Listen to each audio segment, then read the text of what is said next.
Trending 24 के साथ और मैं हूं आरवी। हालांकि आपने देखा भी होगा, सुना भी होगा जिस प्रकार से कल पटना में बीजेपी कार्यकर्ताओं को दौड़ा दौड़ा कर पीटा गया। और देख सकते हैं हमारे साथ बीजेपी के वरिष्ठ नेता जी हैं, अनूप कुमार श्रीवास्तव जी है। इनको भी बिहार के प्रशासन ने दौड़ा दौड़ा कर जिस प्रकार से कल पटना में पिटाई की, हालांकि इसका रिजल्ट देख सकते हैं, इनका हाथ में जो फ्रैक्चर हो चुका है, इनका हाथ अभी भी सूजन है। किस प्रकार से कल घटना का अंजाम दिया गया और आखिर क्यों दिया गया।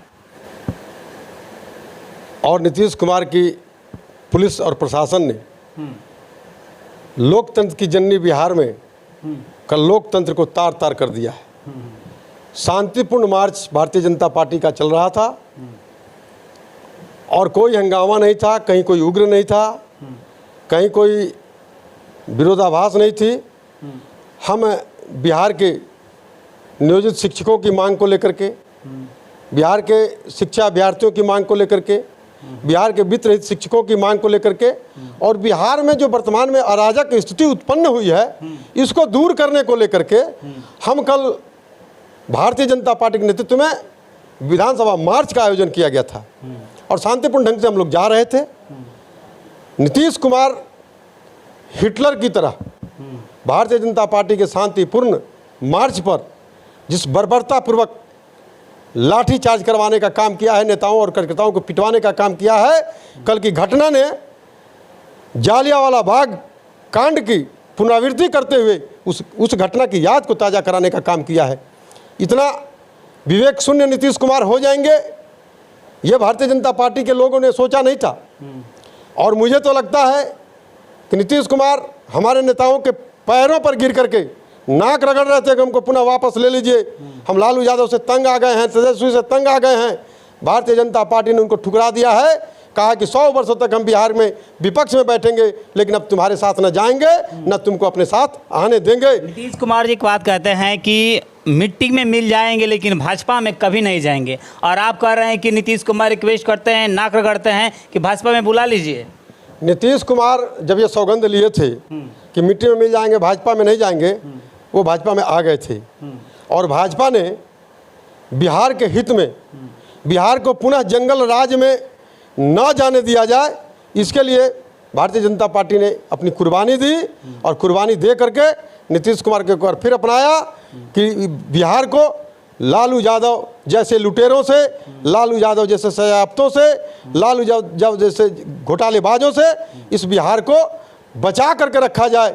बिहार के हित में भारतीय जनता पार्टी ने अपनी कुर्बानी दे करके नीतीश कुमार के एक बार पुनः मौका दिया था, लेकिन नीतीश कुमार वो भेड़ियों की तरह चाल बदलता है और पुनः नीतीश कुमार ने भारतीय जनता पार्टी को धोखा दे करके और उन्हीं भ्रष्टाचारियों के गोद में बैठने का काम किया जिसे भ्रष्टाचार के कोख से नीतीश कुमार की समता पार्टी जन्म ली थी 74 आंदोलन से।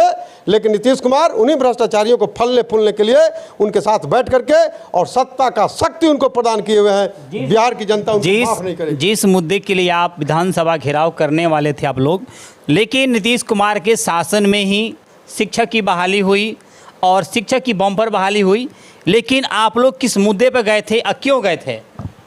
देखिए, बहाली नीतीश कुमार ढोल ना पीटे, वो बहाली सर्व शिक्षा अभियान के तहत हुआ है और सर्व शिक्षा अभियान भारत के तत्कालीन प्रधानमंत्री अटल बिहारी वाजपेयी जी की योजना थी। उन्होंने शिक्षा के क्षेत्र में सुधार करने के लिए पूरे देश में एक सर्व शिक्षा अभियान का प्रारंभ किया था। आप सुने होंगे, देखे तो नहीं होंगे लेकिन आप सुने होंगे कि बिहार के विद्यालयों में भवन नहीं था, बच्चे पेड़ के नीचे बैठ करके पढ़ते थे, बच्चे प्रति के मैदान में बैठ करके, खेल के मैदान में बैठ करके पढ़ते थे। वो तो प्राचीन काल है। और भारतीय जनता पार्टी के नेता अटल बिहारी वाजपेयी ने सर्व शिक्षा अभियान के तहत बिहार के स्कूलों को भवन दिया, कि पुस्तक देने का काम किया, शिक्षक देने का काम किया। ये बहाली उस सर्व शिक्षा अभियान के तहत हुआ है। नीतीश कुमार का ये कोई योजना नहीं है। तो बिहार की तो जनता जानती है कि जितना ये स्कूल का डेवलपमेंट हुआ है तो सर लालू यादव का देन है, और आप कह रहे हैं कि आप अपने नेता की बात कर रहे हैं। आप गूगल पर चले जाइए, सर्च कर लीजिए, लालू यादव और नीतीश कुमार ने 33 वर्षों से बिहार में शिक्षा के बेड़ा को गर्क में ले जाने का काम किया है।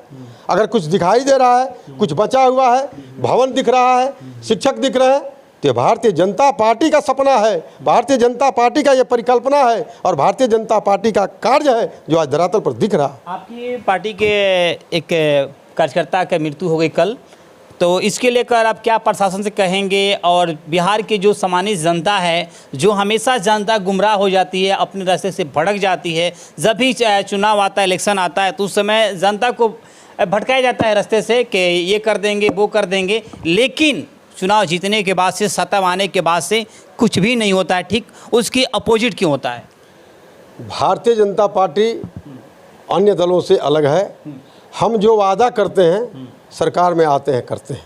हमने वादा किया है सबका साथ, सबका विश्वास, सबका विकास, सबका प्रयास, और हमने करके दिखाया है।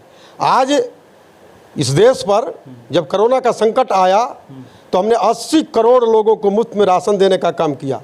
जितने जनधन खाता धारक थे सबके खातों में 3 बार 500 रुपया नमक तेल के लिए भेजने का काम किया। एक सवाल रुकिए, नहीं एक सवाल आपने अंतर्गत हम 12 करोड़ लोगों के खातों में 6,000 रुपया प्रतिवर्ष भेजने का काम करते हैं। हम गरीब महिलाओं को 9.5 करोड़ महिलाओं को मुफ्त में प्रधानमंत्री उज्ज्वला योजना के अंतर्गत गैस का कनेक्शन देने का काम किया है। हमारा नारा था सबका साथ सबका विकास, हमने करके धरातल पर उतारने का काम। आपकी पार्टी जो है उज्ज्वल जो गैस का कनेक्शन दी थी, उस समय अब कितने घर में सक्सेसफुल है, इसके बारे में बताइए ना। जो अभी 1200 रुपये सिलेंडर का दाम है, जो कभी 500 हुआ करता था, 430 रुपये हुआ करता था, आज 1200, 1300, 1400 तक आदमी उसको खरीदने में बेबस है। क्या फ्री में देकर वसूल रहे लो आप लोग? आप जरा सा इन विषयों का अध्ययन करें। जब केंद्र में भाजपा सरकार में जब आई 14 में, उस समय गैस का 950 रुपया सिलेंडर भरता था, 950 रुपये में सिलेंडर भरता था। और जो आप 450 की बात करते हैं वो 10 वर्ष पहले की आप बात करते हैं। और जब सरकार कांग्रेस की गई, जब भाजपा की सरकार आई तो 197% गैस के सिलेंडर पर वृद्धि हुई थी। और बाकी के 9 साल में अगर 927 रुपया या 900-950 रुपया से गैस अगर 1200 हुआ है तो कितना फीसदी बढ़ा है? महंगाई नहीं हुआ है। महंगाई का ढोल पीट करके लोगों को गुमराह किया जा रहा है। आपको पता होगा सामान्य जो कनेक्शन है गैस का, उस पर 78 रुपया सब्सिडी आता है, जबकि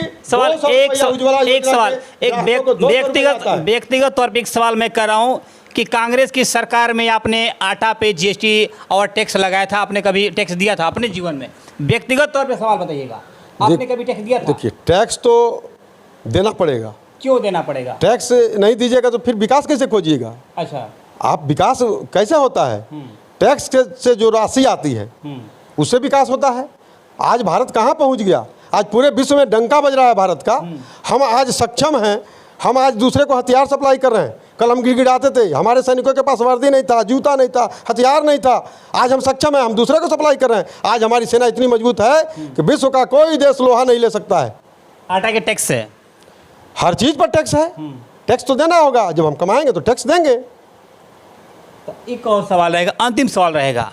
आपकी सरकार है इस केंद्र में और आपकी सरकार हमेशा ये चुनाव के मुद्दे पर कहती है कि 2 करोड़ युवाओं के रोजगार देंगे, रोजगार देंगे। इस पर क्या कहेंगे आप? हम रोजगार दे रहे हैं, हम दे रहे हैं रोजगार।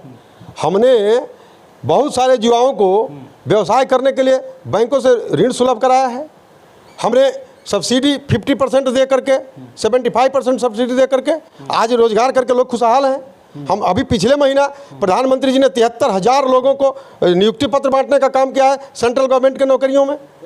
पकौड़ा बनाकर ग्रेजुएट होकर पकौड़ा छन्ना, चौराहे पे खड़ा होकर, जब पकौड़ा छन्ना ही था तो 15 साल, 25 साल, 20 साल तक हम पढ़ाई क्यों करें?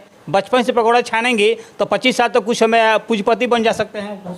तो क्या आप चाहते हैं कि 13 करोड़ बिहारियों का खून चूस चूस करके, जिस तरह से 33 वर्ष की उम्र में तेजस्वी यादव 36,000 करोड़ का संपत्ति अर्जित किया है, तो उससे तो बढ़िया है ना कि पकौड़ा बेच करके हम अपना परिवार चला लें, चाय बेच करके अपना परिवार चला लें, सब्जी ठेला चला करके हम अपना परिवार चला लें। क्या हम अपने बेटा को भी तेजस्वी की तरह चोर बनाएं, चोरी करने को सिखाएं, घोटाला करने को सिखाएं?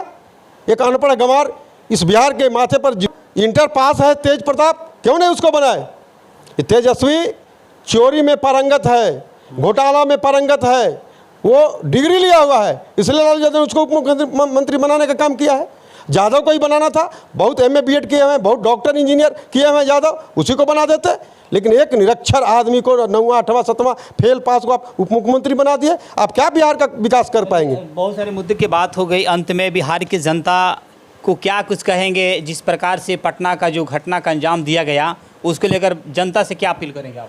देखिए, सोशल मीडिया का ज़माना है और आप लोगों के माध्यम से बिहार की जनता कल की घटना से शर्मसार है और इंतज़ार कर रही है बिहार की जनता कि जल्दी चुनाव आए और इस दुराचारियों को, सरकारी गुंडों को और ऐसे सरकार को जो गुंडागर्दी करके पटना की सड़कों पर भारतीय जनता पार्टी के कार्यकर्ताओं की हत्या कराने का काम, उनका खून बहाने का काम, पटना की सड़कों को रक्त रंजित करने का काम किया है, उनको सबक सिखाने के लिए बिहार की जनता भारतीय जनता पार्टी के साथ तैयार है।